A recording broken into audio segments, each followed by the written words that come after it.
Olá pessoal, estamos aqui com mais um episódio de Nutri Sem Filtro.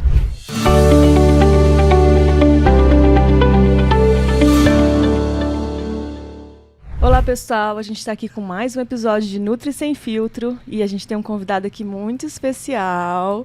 Ele é cirurgião plástico, né, Dr. Renato. O Dr. Renato veio aqui para a gente conversar um pouquinho sobre lipoaspiração, né? Você pode falar um pouquinho da sua formação, Dr. Renato? Tudo bem, Sabrina. Tudo jóia. Obrigado pelo convite. Na verdade, eu fiz medicina, né? Fiz em Santos, mais ou menos. Formei em 99.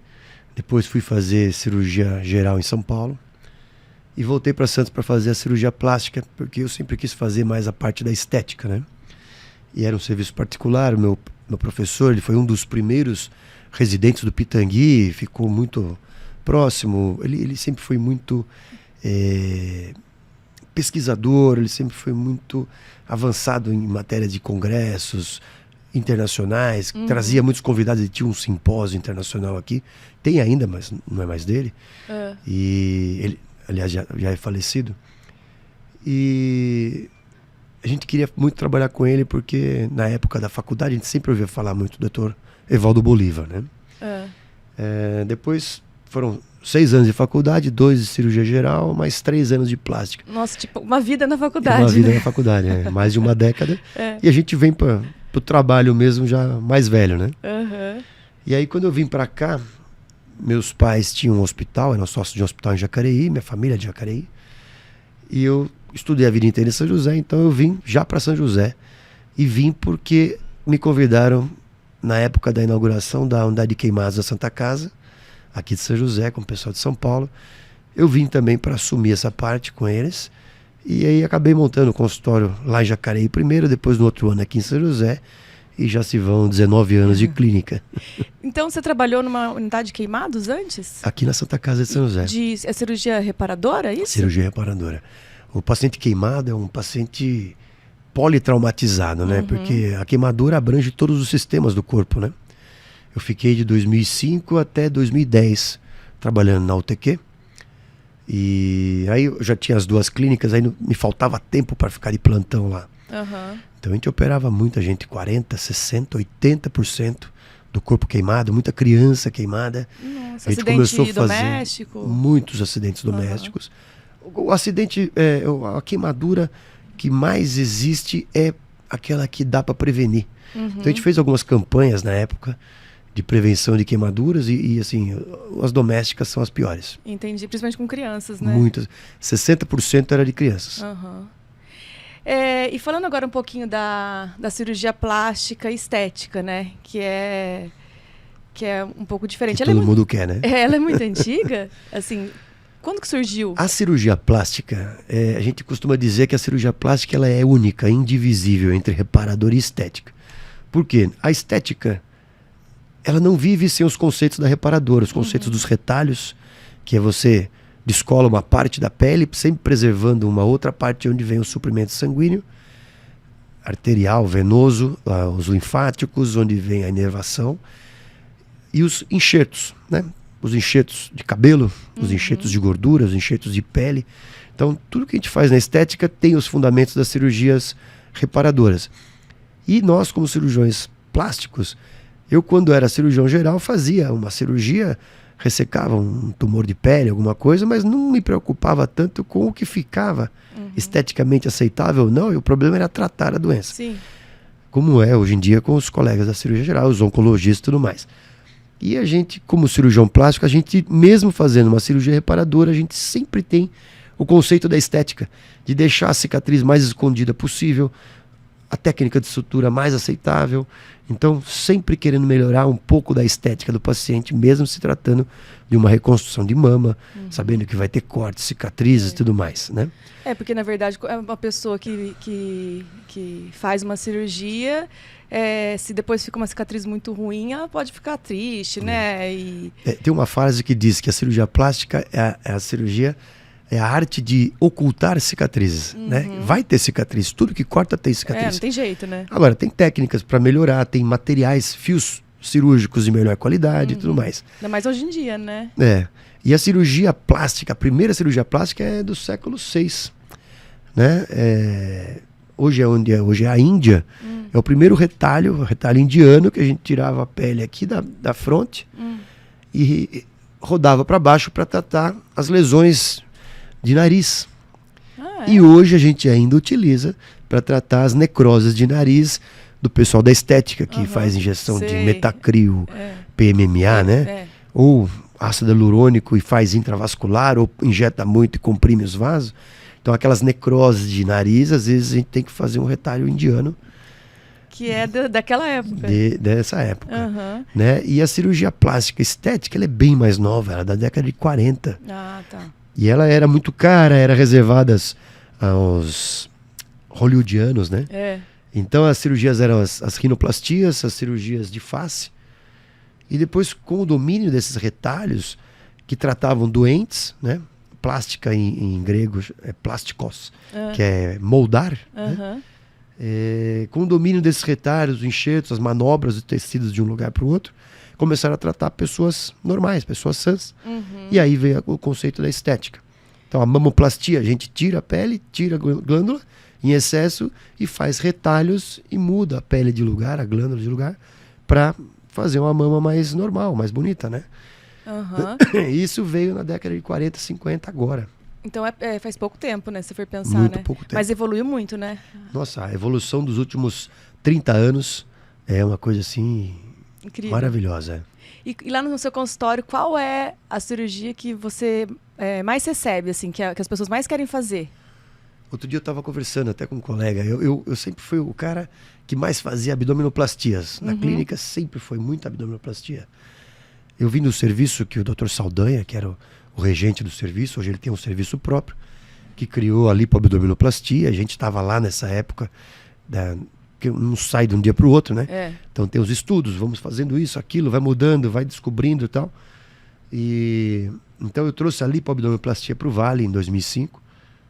Poucos faziam, quando faziam não era a técnica dele, era uma coisa meio acochambrada, né? Mas sempre foi muita abdominoplastia.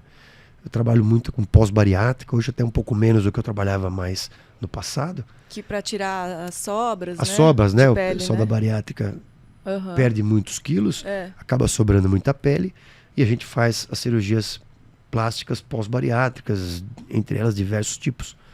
Mas hoje em dia o que eu mais faço, eu acho que em primeiro lugar é mamoplastia, tanto de aumento como de suspensão, redução, com ou sem implantes, hoje com gordura também, que a gente chama de mamoplastia híbrida, né? Dá para fazer sem a prótese? Dá para fazer sem a prótese. A primeira mamoplastia que a gente faz, se a paciente não quer prótese, é com o próprio tecido glandular que ela tem. Entendi. Tirando o excesso ou remanejando o que ela tem.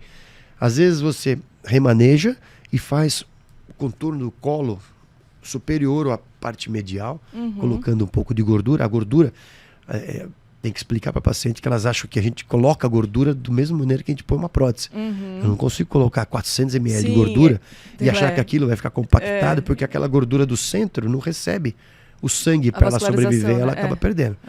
Mas assim, a gente faz o contorno da mama. Às vezes a gente faz uma mama, suspende a mama, coloca uma prótese dual plane, ou seja, uma parte atrás do músculo para ajudar a segurar e dar uma disfarçada, e põe um pouco de gordura para deixar o colo mais atraente, mais bonito. Então também é uma técnica híbrida, né? Tá. Mas eu faço também muita lipoaspiração. E de uns anos para cá, muito transplante capilar também. Ah, é verdade, né? Tanto em homens como em mulheres. A mulher também faz? Também tem calvície. Que eu sempre vejo o homem fazendo esse transplante capilar, né? E é engraçado, porque o homem acaba até demorando até mais, às vezes, para operar. A mulher, quando ela percebe e ela vê que dá para fazer o transplante, ela vem e faz. Porque acho que incomoda muito mais a mulher, porque a perda da densidade é muito mais incômoda para a mulher. O homem raspa, o homem acaba postergando às vezes, né? Mas a mulher não. Mas quem faz, assim, muitos amigos meus já fizeram, dá uma diferença, né? Fica bom, né? Aqui tem um implantado. Fica muito bom, rejuvenesce a pessoa, né? Eu fiz o meu transplante há 7 anos. 7 anos e meio já. E o meu era daquela técnica antiga que tirava uma tira atrás do cabelo. Hoje a gente faz folículo a folículo. Tá. Que é muito mais rápida, a recuperação muito mais tranquila. Entendi. E vamos falar um pouquinho de lipoaspiração. Existem tipos de lipoaspiração? Como é que é? Bom, O que é, né, a a lipoaspiração, lipoaspiração é a retirada de tecido gorduroso através de uma cânula. né? Aham. A cânula ela tem a ponta igual o dedo da gente, que a gente chama de ponta romba, não é cortante. Tá. Ela é arredondada para lesar menos os tecidos, para não agredir a pele por baixo e não fazer aquelas necroses, aquelas feridas, Sei. e também para não lesar tanto os vasos sanguíneos. Uhum. As técnicas mais antigas eram secas. Hoje a gente infiltra, hoje há muitos anos a gente infiltra, que é a técnica é tumescente, né? Soro com adrenalina para fazer a vasoconstrição. Ele deixa o calibre dos pra não vasos sangrar menores. muito. Para não sangrar muito, você pode lipoaspirar um pouco mais. Há uns anos atrás, a Sociedade Brasileira de Cirurgia Plástica, preocupada com os grandes volumes de aspirados e as consequências deletérias desses grandes volumes, ela estipulou mais ou menos, com alguns cálculos, 7% do peso corpóreo. Isso é uma coisa muito grande. Eu não lipoaspiro, às vezes, nem metade disso. Mas, assim, é um limite de segurança meio que plausível. Então, através dessas cânulas, a gente consegue tirar tecido gorduroso de diversas regiões do corpo, através de pequenos orifícios, 3 a 5 milímetros. Antigamente fazia até com seringa, hoje eu faço com seringa só para fazer lipo de papada. Tá. O resto eu uso aparelho, que é ligado a uma bomba de aspiração, com pressões que a gente tem mais ou menos uma ideia daquela pressão, para não estragar também o tecido gorduroso. Você põe muita pressão, você rompe todas as células e acaba não aproveitando para fazer os enxertos. Né? Faz entendi. enxerto nos malares, enxerto nos lábios, no queixo, ângulo da mandíbula, enxerto nas mamas, glúteo, nas Como pernas. se fosse um preenchimento mesmo, que o pessoal faz com... É um preenchimento. Com ácido hialurônico, Eu seria... faço bastante enxertia facial e é teu. Então, primeiro, não perde, porque é seu, não tem rejeição. Segundo, dá um volume natural. E terceiro, ele é seu definitivo. Inclusive, se você engordar, vai engordar naquela região. Entendi. Essa gordura que você coloca de enxerto, ela é vascularizada? Ela é viva. Ela não vai... Porque se ela não sobrevive, ela isso que não pode pode calcificar ou ela morre absorvida. Por isso que não pode ser muito, né? Pra ter essa vascularização, né? Não deve ser muito grande. Os glóbulos de gordura devem ser... Eu tenho uma teoria do Dr. Coleman, que quanto menores as células de gordura enxertadas, mais fácil receber o plasma para fazer a vascularização dela. Entendi. Entendeu? E a lipoaspiração, a gente pode fazer em quais partes do corpo? Praticamente todas as partes. Vamos dizer que eu não lipoaspiro nariz, não lipoaspiro pálpebras e orelhas. O resto, praticamente tudo você pode fazer. A lipoaspiração é extremamente segura pelo fato da técnica, né? Primeiro, tinha a lipoaspiração com seringas, onde você tirava menos quantidade de gordura. Depois veio os aparelhos. Aí veio depois a lipoaspiração ultrassônica, a lipoaspiração a laser, com jato de plasma, outras tecnologias que ajudavam na emulsificação dessa gordura, na quebra dessa gordura. Sim. E por consequência também queimava colágeno, tem umas traves em volta do tecido gorduroso, que são ricas em colágeno, e acabava estimulando também a retração de pele. Eu faço a laser há 16, 17 anos já, gosto muito da técnica. Ela é segura, falam que pode queimar a pele, eu não tenho um caso de queimadura de pele. Mas então tem a lipoaspiração que você aspira a gordura, e tem a laser que é, como que é? Você passa uma fibra óptica pelo furinho da lipoaspiração. Às vezes eu passo antes, às vezes eu passo depois. Por que depois? Primeiro eu coleto gordura quando eu quero fazer enxerto, porque senão ela quebra aquela gordura. E depois eu passo só para estimular a retração. E também ela deixa mais homogênea a camada de gordura que fica. O Dr. Evaldo sempre dizia, não importa quanto você tira, e sim o que você deixa. Tirar toda a gordura de uma região, não existe isso. Primeiro, não deve fazer. A camada de gordura ela tem a função dela antiaderente, por exemplo, a pele não aderir à face da musculatura. Proteção mesmo, proteção, né? Aquecimento do corpo e tudo mais. Armazenamento de glicose, né? Então, primeiro, não é para tirar toda a gordura, mas o que você deixa tem que estar harmônico com aquela paciente. Que a gente, assim, eu já vi... Hoje em dia é mais difícil, mas antigamente, assim, que ficava umas ondas, né? Tem gente que fazia lipoaspiração e fica com umas ondinhas, uma assim. técnica, E aí, isso é porque a gordura não ficou homogênea, é isso? Primeiro, geralmente feito por não cirurgião plástico. Então, tem gente que faz? Tem médico que faz sem ser cirurgião plástico? Tem muito médico que faz. Tem ginecologista de montão fazendo. Tem ortopedista fazendo. Sério? Há muitos anos na cidade. Tem médico do esporte, tem tudo. O que você imagina? Hoje a medicina tá uma bandalheira. E tem não médicos fazendo. Entendi. Né? Tem dentistas fazendo, tem biomédico esteta fazendo, lipo de papada, tem farmacêutico esteta, tem tudo. Tem tudo. Então, assim, hoje a pessoa tem que estar muito mais antenada em quem vai fazer o procedimento. Veja se é cirurgião plástico. Pelo Conselho Federal de Medicina, é um procedimento médico, é um procedimento para cirurgiões, porque tem que ter preparo em cirurgia geral antes de fazer.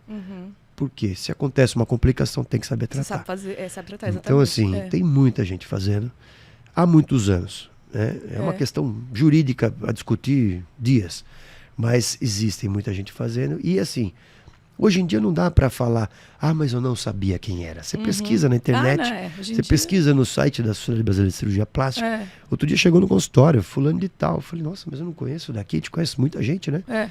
Aí eu falei, vamos ver quem é. Jogamos lá, não era médico. Fazendo bastante. E assim, você olha o perfil na internet dele, do Instagram. Você acha que é médico? 3 mil seguidores por dia. Ele tem, aumenta. Você fala, tem que suspeitar. Né? E fazem, a cada besteira. Tem uma amiga minha até que ela é dermatologista e ela já veio aqui e ela falou que assim, que geralmente depois que dá a complicação, daí que vai pro médico. Né? E, assim, até pouco tempo atrás, até mais ou menos setembro do ano passado, o Conselho Federal de Medicina não permitia que nós médicos postássemos fotos antes com pacientes, e depois, né? Muito menos antes e depois. Então, assim, a gente não podia fazer a propaganda mínima. Né? Nem o Conselho de Nutrição também não. Eles não permitiam que colocássemos o endereço e o telefone da clínica. Era coisa de páginas amarelas, assim, classificados, quando eu voltei para cá em 2004, 2005. E aí, para pensar, o que mudou de lá para cá? Quase 20 anos depois, é muita coisa. O público hoje, ele vai direto no celular procurar alguém. Vai no Instagram. Ele quer ver se a pessoa opera, ele quer ver se a pessoa é bem informada, se a pessoa vai em congressos ou não vai.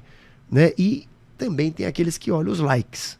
Então, às vezes, que tem muito like, mas não tem nada de informação. Eu vi esses dias na internet um cidadão, vamos falar assim, médico, fazendo no consultório assim, eu não sei como a vigilância sanitária olha aquele consultório, e ele fazendo lipoaspiração com luvas, jaleco. Gente do céu. A cânula batia num tecido desses EVAzinhos, aqueles, parece transparente. A cânula passava naquilo e entrava na pele da paciente, e filmando, e achando a coisa mais linda. E assim, num consultório, ele, uma assistente também só de luva, não sei nem se era de luva estéreo aquilo. Assim, nós ficamos abismados. E me chegou, foi uma semana que chegou de várias fontes. Você viu isso, você viu isso, você viu isso? Então, assim, é complicado, não dá para entender como uma pessoa se submete a fazer um procedimento desse. E o pior, o outro lado, né? Como ele expõe o paciente uma situação dessa. Forma, né? Porque a Anvisa, ela é muito clara. Ela exige uma estrutura mínima para fazer um procedimento cirúrgico. Porque não é um procedimento estético. Não é igual fazer um botox. É um procedimento cirúrgico, ponto. Tem que ter um ambiente seguro. Tem que ter UTI no hospital? Não precisa ter UTI. Se o paciente é um paciente rígido, não precisa ter UTI. Mas vários hospitais que têm várias cirurgias de várias especialidades não tem UTI, mas tem retaguarda. Então, assim, tem um hospital em Jacareí, que tem outro aqui em São José da mesma rede, e se tiver algum problema, vem para cá. Sim. E assim vai. Mas, assim, tem que ter um hospital com estrutura, com liberação de bombeiro, de Anvisa, tudo certinho, preparado para as intercorrências. Porque as intercorrências acontecem de acordo com uma certa estatística. Então, se é 1 a cada 10 mil casos, se você está tendo mais que isso, a chance é maior alerta. de... Opa, estou fazendo alguma coisa errada. Mas se está dentro de uma estatística aceitável, é estatístico, então vai acontecer para todo mundo, né? Mas o que a gente tem notado é que muita gente está fazendo e cada vez pior, né? Não sou melhor do que ninguém, eu estudo, eu vou nos congressos aqui, fora do país, eu pertenço a sociedades nacional e internacionais, mas assim, e o apelo é o mesmo. Nos Estados Unidos, na Europa, muita gente fazendo procedimento cirúrgico sem ser cirurgião. Entendi. Igualzinho aqui. E as pessoas, na verdade, têm que prestar atenção, porque se elas não fizerem, não vai ter, né? Se elas não se submeterem a isso, eles não vão trabalhar mais nisso, né? Se elas exigirem dos colegas, né? Mas peraí, você não é da Sociedade Brasileira de Cirurgia Plástica? Ah, não, engasgou, sai de perto. Prestar atenção, porque é sério, né? Eu não vejo o senhor falando de congressos no seu Instagram. Você foi em congresso? Então, assim, é importante. Por que congresso? Porque a medicina muda. A medicina é a ciência das verdades transitórias. E assim, é engraçado, porque quando a gente vai no congresso, eu gosto de ver os cirurgiões mais antigos. Eu sou da metade, vai. Tem os mais novos, e os mais antigos, que ainda estão vivos, né? E tem um lá no Rio que é espetacular, o Dr. Farid. Ele chega no congresso e ele fala, isso que você está falando quando vai discutir as palestras, né?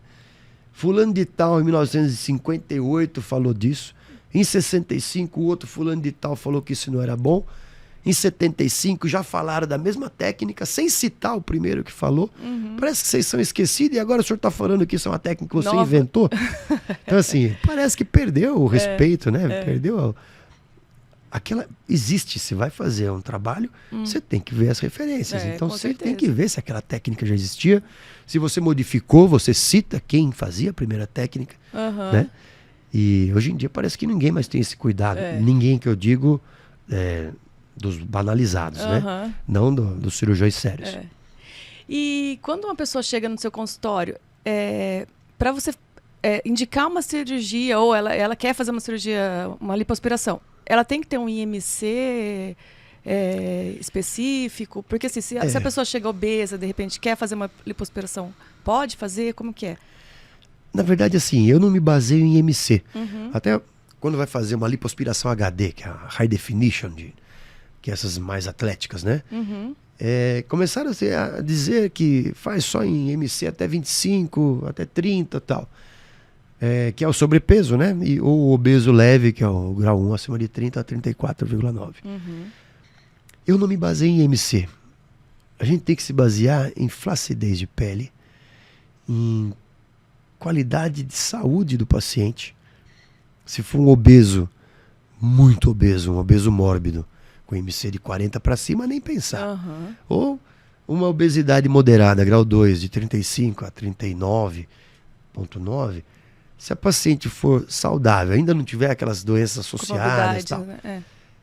E ela fala assim, doutor, eu não consigo emagrecer. Então você faz uma lipoaspiração menor, porque a lipoaspiração não foi criada para emagrecimento. Se a gente lipoaspirar, por isso que tem aquele 7% do peso corpóreo. Se você lipoaspirar muito o paciente, como se faziam as mega lipos antigamente, você expolia esse paciente de uma maneira como uma grande queimadura. O paciente vai para a UTI.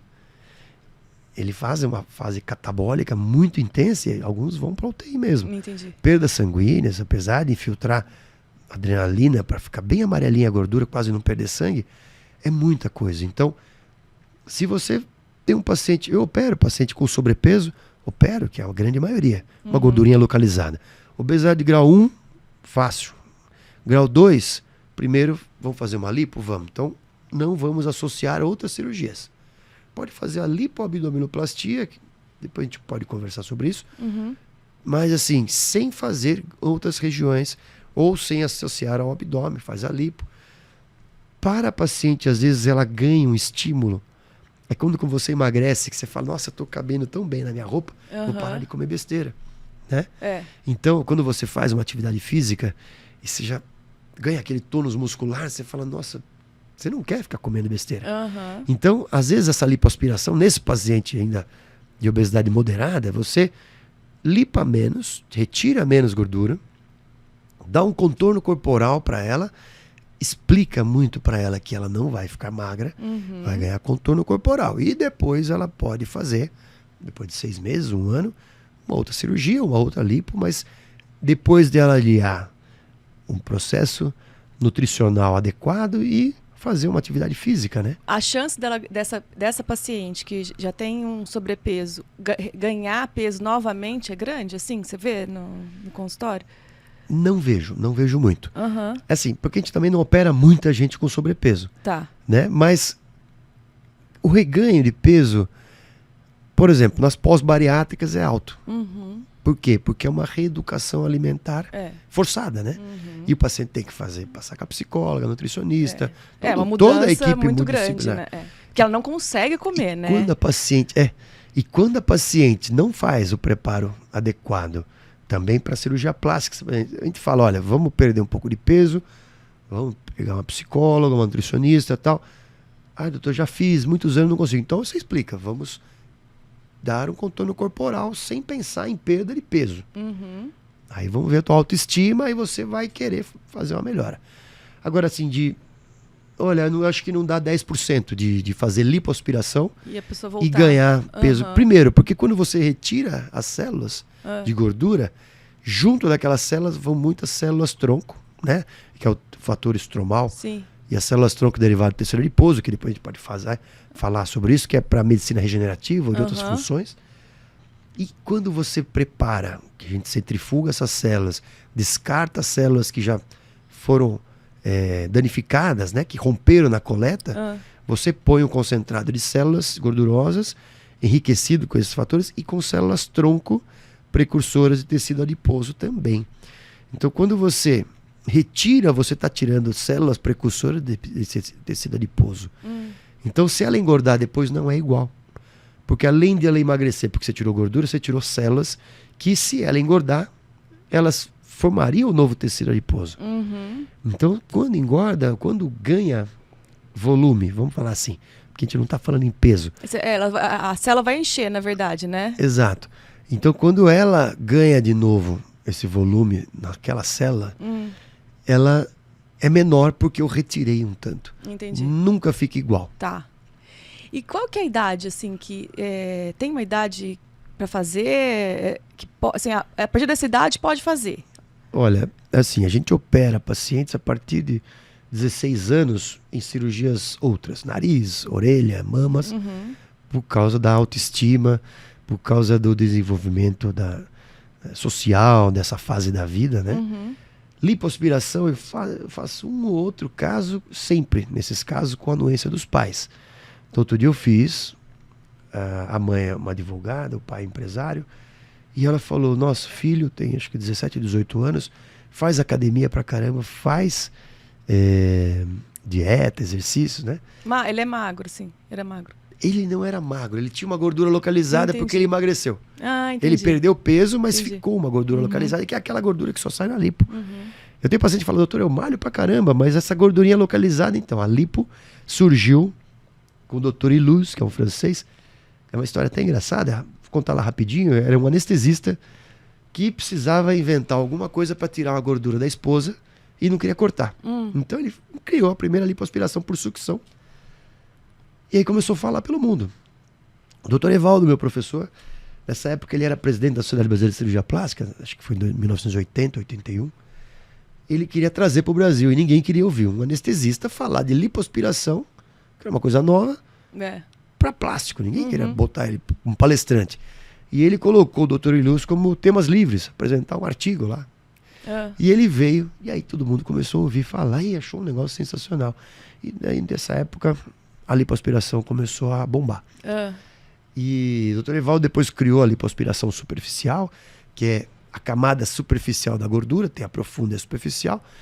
Essa camada superficial é onde tem mais colágeno, em diversas regiões do corpo. Então, nos trabalhos do professor lá, eu fui coautor de um livro dele também, existiam estudos histológicos da coxa interna, do culote, da barriga, do flanco, do braço, do pescoço. Então, cada região tem uma célula de gordura maior ou menor, uma célula de gordura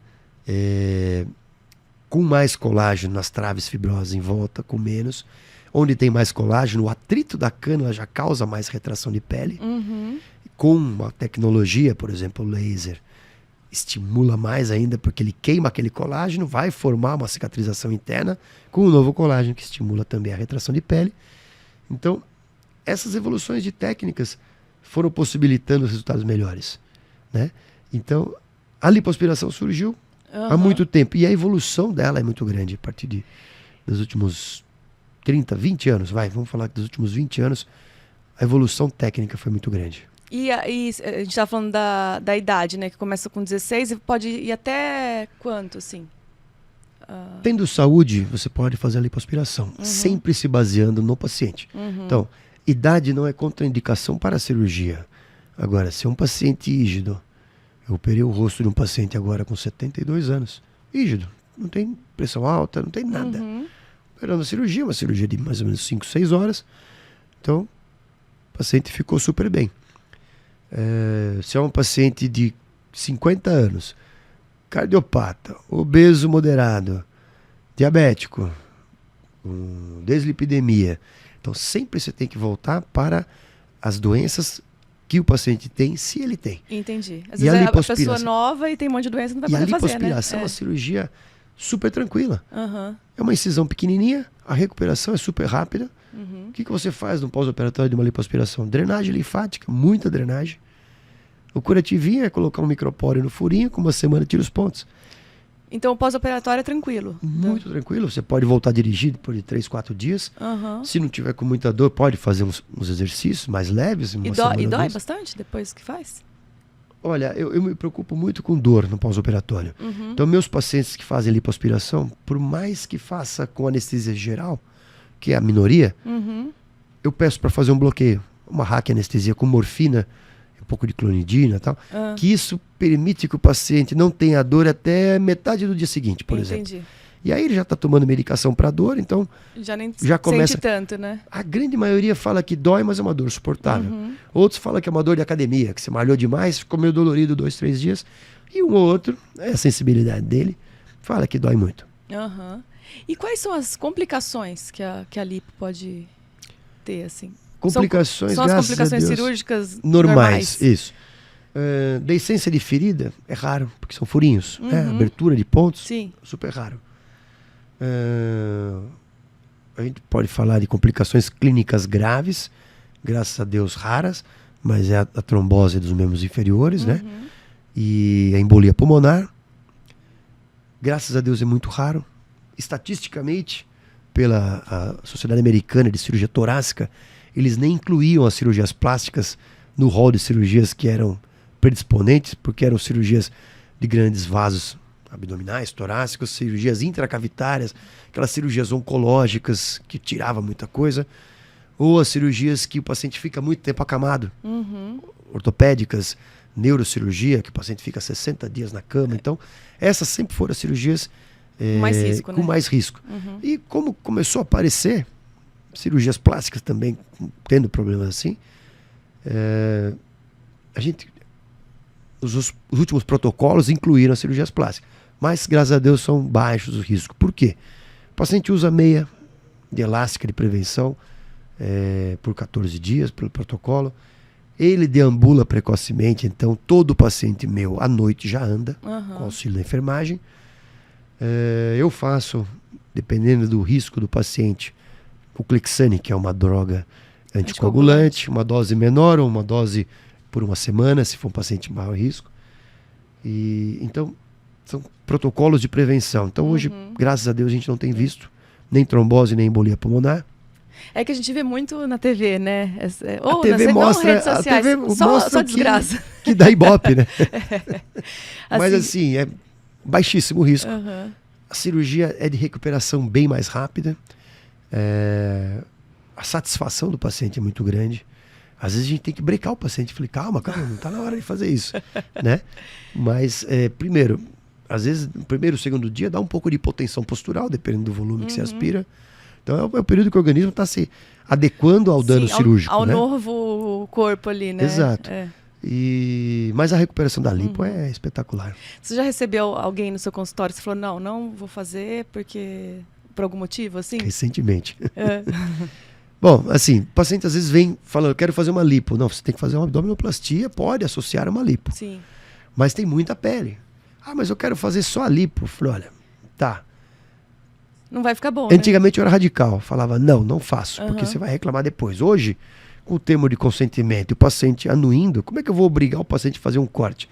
Então, se for um caso borderline, um caso que o paciente poderia fazer um mini abdômen com lipoaspiração, e daí que surgiu a lipoabdominoplastia do Dr. Saldanha, foi uma cirurgia que ele indicou fazer uma lipoaspiração, talvez um mini abdômen.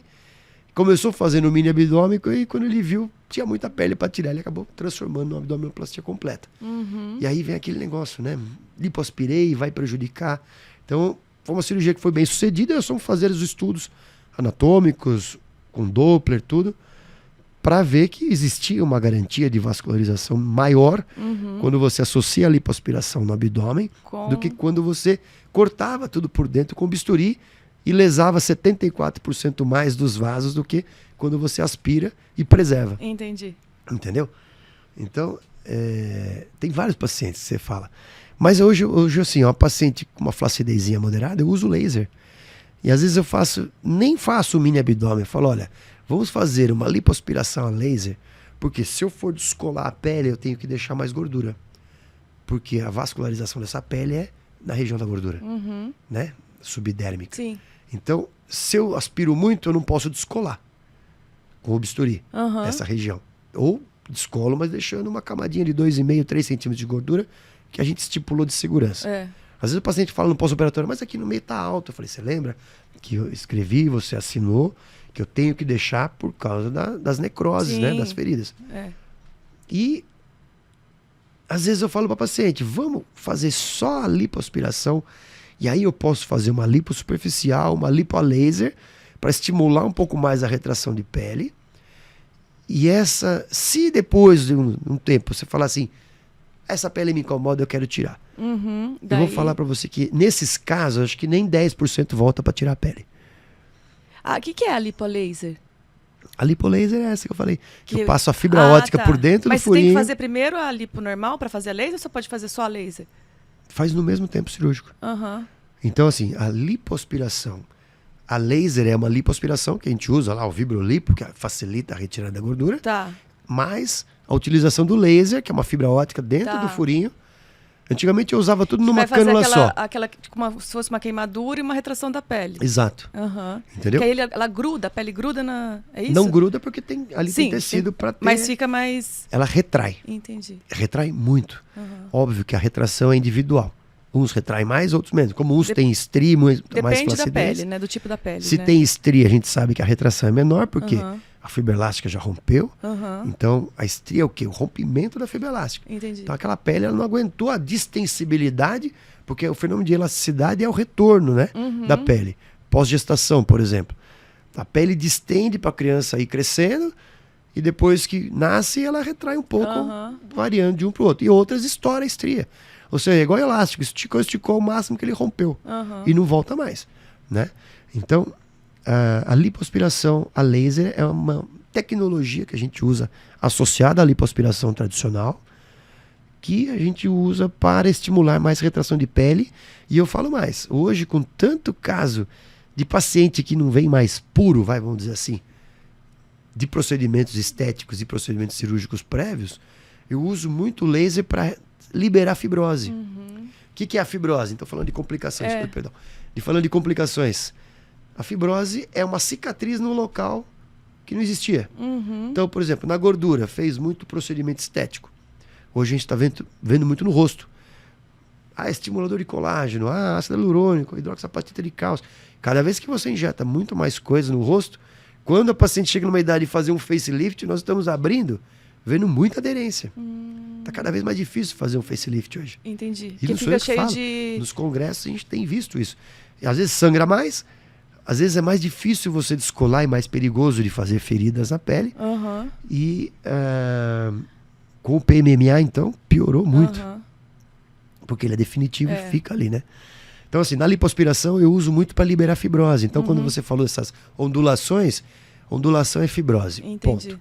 Ou foi mal lipada porque tirou demais de um lugar e deixou mais no outro, ou fez a lipo com uma técnica não correta, ou o paciente tinha uma predisposição a fazer cicatriz naquela região, pós-processo inflamatório cicatricial, ou não fez drenagem linfática de uma maneira adequada. Uhum. Eu falo para os pacientes, mas eu preciso fazer na sua clínica? Eu falo, olha, eu prefiro que você faça pelo menos as 2 primeiras semanas com a minha fisioterapeuta. Eu falei, você garante, né? Eu não ganho dinheiro com fisioterapia, mas eu tenho uma pessoa que, primeiro, quando eu estou operando no outro dia, se você tiver algum problema, ela está ali com você. Sim. Então você está amparada e ela vai me ligar, vão atender o telefone na sala de cirurgia, se for uma coisa mais séria, eu falo, vá para o hospital. Uhum. Né? Outra, se ela perceber que eu vejo a paciente toda semana, mas de um dia para o outro, que passou comigo, 2 dias depois, a paciente está tendo alguma evolução diferente na drenagem, ela está comigo há muito tempo, então ela vai me mandar mensagem, doutora, fulano de tal, está evoluindo assim, assim, assado. Uhum. Doutor, então é um segmento, é um amparo para o paciente. Sim. Então, é mais caro na tua clínica. Eu falei, mas a profissional que faz é uma fisioterapeuta com dermato funcional. Especializada, né? Exatamente. E ela é muito comprometida. Ela atende de sábado, ela pega feriado, porque ela tem paciente, é o paciente dela. E ela é super comprometida, tanto aqui como em Jacareí. Então eu falo para a paciente, primeiras 2 semanas você vai fazer aqui, depois você pode fazer onde você quiser. Por quê? Sempre que eu falo, tá, pode fazer fora, aí falo para você, isso é fibrose, mas não existe fibrose com 1 semana de operado. O processo cicatricial é lá pro 40º dia. Então não dá para falar que tem fibrose. Entendi. É edema, é inchaço. Não foi lipado direito. Eu falo, como que não foi lipado? Eu passei o laser para soltar o tecido. E a gente trata sequelas de outros colegas sempre que dá para tratar. Tá. Eu já peguei paciente com muita ondulação, retração grudou assim na musculatura que eu tive que soltar. Aliás, a primeira paciente que eu fiz laser, mais ou menos em 2007, era uma paciente que era uma sequela de um colega aqui de São José, não vou citar nomes, e fez uma hidrolipo, que a famosa era a hidrolipo, né? Eles tiravam o paciente do hospital, faziam na clínica, no consultório, como esse cidadão que eu te falei. Sei. Era a época da medicina estética, né? E aí, hidrolipo, então você não precisa pagar o hospital, não paga anestesista, eu faço com anestesia local. Uma hora acaba a anestesia. Pela dose você não pode fazer mais. Então o cara não consegue limpar tudo. Entendi. Ficava irregularidades, fazia mal feito. Geralmente não era cirurgião plástico. E essa menina tinha sequelas horrorosas. E era uma menina bonita, jovem. Ela veio para fazer prótese de glúteo. Nós fizemos, depois ela queria fazer a lipoaspiração para melhorar. Eu falei, até que ela me convenceu depois de uns 3 anos. Aí eu falei, tá, mas nós vamos usar uma tecnologia, vamos alugar um aparelho. Foi o primeiro caso que eu fiz de lipoaspiração a laser. Então eu usei o laser para soltar essa fibrose toda e a aderência que ela tinha. Nesse local da aderência eu fiz enxerto de gordura, já com esses conceitos do Dr. Coleman, que eu com células que liberavam fibrose, células precursoras de tecido adiposo para aquela região não aderir mais. Depois nós fizemos só uma revisãozinha, um outro pontinho, que eu falei para ela, alguma outra coisa vai precisar fazer. Ela ficou super bem, assim, melhorei acho que uns 80%. E ela ficou super contente. Sim. Hoje ela sumiu, mudou para São Paulo, nunca mais a vi, mas estava super contente. Então assim, a tecnologia está aí, a gente tem que usar. É mais caro? Claro, tem um aparelho. Sim. Né? Tem a taxa do aparelho, se você vai alugar, tem a taxa do aparelho, que você tem o aparelho. Mas eu acho que o benefício é muito grande. Alguns pacientes eu falo, tá bom, não precisa. Você quer pôr enxerto, não quer pôr enxerto? Você quer usar o laser, não quer? Perfeito, faz a lipoaspiração, o vibrolipo. O importante é sempre o que a gente deixa. Tem que estar harmônico, tem que estar bonito e tem que estar seguro para o paciente não ter sequelas. Por exemplo, a paciente vai no dia seguinte, sai do hospital, vai fazer drenagem. E aquela drenagem, ela alivia, não tem dor na hora da drenagem. E ela alivia. Por quê? Como a gente preserva muitos vasos linfáticos, aquele líquido que está tudo do descolamento ou da agressão dos tecidos, ele vai para o linfático, o paciente vai para as veias, vai para o rim, ela faz xixi. Sim. Então, ajuda muito essa retenção, a recuperação da paciente. E o que você fala para as pessoas que querem fazer lipoaspiração, né, e tem medo? O que você... Façam. Escolham bem. Não estou falando venham a mim, mas escolham bem. Tem muitos colegas bons. Escolham profissionais não pelos likes da internet, mas pelo currículo. Né? Você é um profissional que se atualiza, que vai aos congressos. Tem vários congressos o ano inteiro. Congressos aqui, congressos fora. A gente fala hoje, a medicina hoje é muito baseada na sociedade brasileira e na sociedade americana. São as duas maiores sociedades de cirurgia plástica do mundo. Antigamente era muito europeia, mas hoje não tem. Não tem nenhuma que bata de frente com o brasileiro e o americano. E procure o profissional, faça a consulta. A primeira consulta é a mais importante. É onde você vai falar o que você quer, ouça o que o profissional vai te indicar e pense, e volte uma segunda consulta para falar, olha, eu costumo dar para os pacientes os cuidados pré e pós-operatórios e falo, depois que você ler todos os cuidados, escreva as suas dúvidas, porque você vai chegar aqui tão empolgada com a cirurgia que você esquece de perguntar. Né? Então na segunda consulta ela volta para tirar dúvidas e agendar, e trazer os exames, tirar foto, assinar os termos, tudo. Mas a gente opera muita gente de fora do país também. E tem algumas que falam, outro dia eu vi uma da Suécia, e ela falou, ela é uma dentista brasileira que já mora há mais de 25 anos lá. E ela falou, nossa, lá é terrível. Ninguém fala com você, ninguém fala nada. Ninguém responde as dúvidas, né? Na Turquia, o transplante capilar e as cirurgias plásticas também na Turquia, para os cirurgiões corretos, são muito bons. Mas tem muito não médico fazendo. E eles falam, eles não querem nem conversar com você. Eles olham, falam, é isso, isso, isso, não pergunta nada, você já entra para a sala de cirurgia. Ai, que horror, né? Imagina. É um abate. É um abate. Então, assim, tire as dúvidas, é uma cirurgia segura, quando bem indicada, para os pacientes corretos. E, por exemplo, hoje, a gente fala que a lipoaspiração tem as 3 fases. A lipo tradicional, a lipo superficial, que era a segunda fase, que foi muito revolucionária, porque ela estimulava mais a retração de pele. Era mais perigosa? Era, mas tinha que saber a técnica. Muita gente hoje não faz lipo superficial porque não sabe a técnica. Eu nunca tive uma necrose de lipoaspiração. Nunca. E eu faço superficial desde que saí da residência, porque era a técnica do nosso professor. E a lipo de 3ª geração, que era a lipoaspiração HD, a High Definition, né? Que o Dr. Saldanha tanto fala nos congressos e traz os doutores da República Dominicana, que são os precursores. E a lipoaspiração HD, no começo eu era contra. As pessoas falavam da HD, mas fazia aqueles tanquinhos horrorosos, antinaturais. Sei. E pegava um cara obeso e fazia um tanque. Então, assim, tem fotos na internet, você fala, meu, que coisa horrorosa. Que ridículo. Né? Ridículo. E eu falei muito mal nessa época, como o Dr. Saldanha também falava na época. E aí, quando esses colegas da República Dominicana começaram a falar da Lipo HD, mas era um conceito de alta definição, baseado nas subunidades anatômicas subjacentes ao tecido gorduroso, que não se preocupa na Lipo HD, aí que fala muito do IMC, até 25, até 30 e tal. Hoje eu faço até um pouquinho mais, mas assim, pacientes selecionados, pacientes que têm menos flacidez, pacientes que não podem ter avental de pele, né, aquela dobra de pele, e pacientes que já têm uma atividade muscular mais acentuada para aparecer mais. Por quê? A Lipo HD ela não está preocupada em volume de retirada, e sim em revelar o que está abaixo. Então, mas não é invasiva a Lipo HD? É a lipo normal.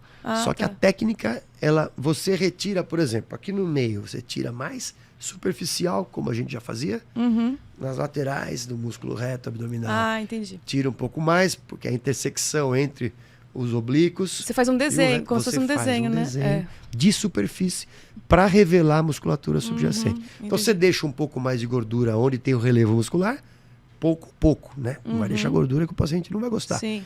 Mas você retira mais com segurança técnica nas regiões das intersecções. Então, assim, várias técnicas.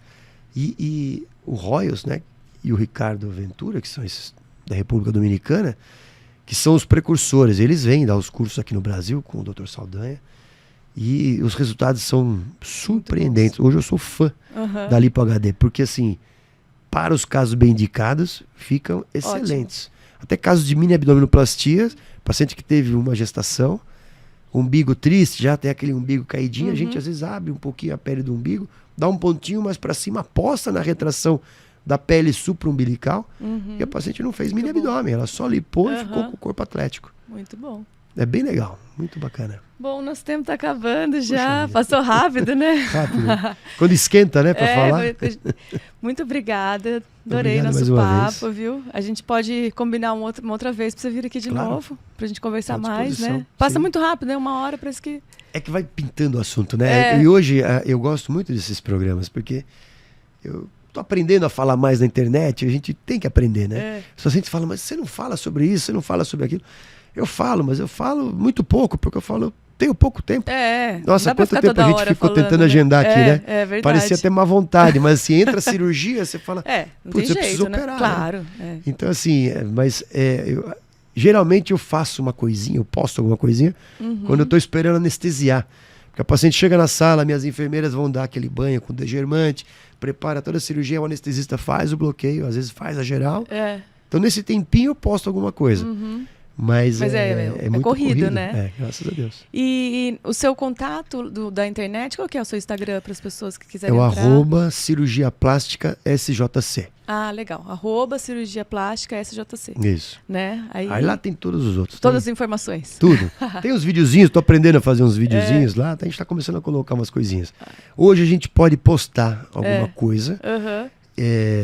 Só para voltar nesse assunto que a gente acabou falando de outra coisa, o CFM permitiu com alguma ética, não pode ficar antiético, só pré e pós. Então assim, hoje a gente permite que o paciente fale o que foi a experiência, se teve dor, não teve dor, superou a expectativa, não superou. Não é para falar que eu sou melhor que os outros, não, é para falar que foi legal, foi bacana e podem fazer, que é viável. E hoje a gente pode postar, por quê? Porque quando a gente não pode postar, os não médicos ou os médicos mau caráter, eles postam muito e se tornam evidência e as referências. Então, muita gente não médica fazendo vários procedimentos estéticos e cirúrgicos, dizendo ser referência de assuntos que são nossos há muitos anos. Você vê que desde o século VI. Né? É verdade. Entendeu? Então, assim, e a gente só fica tratando sequela. Então, peraí.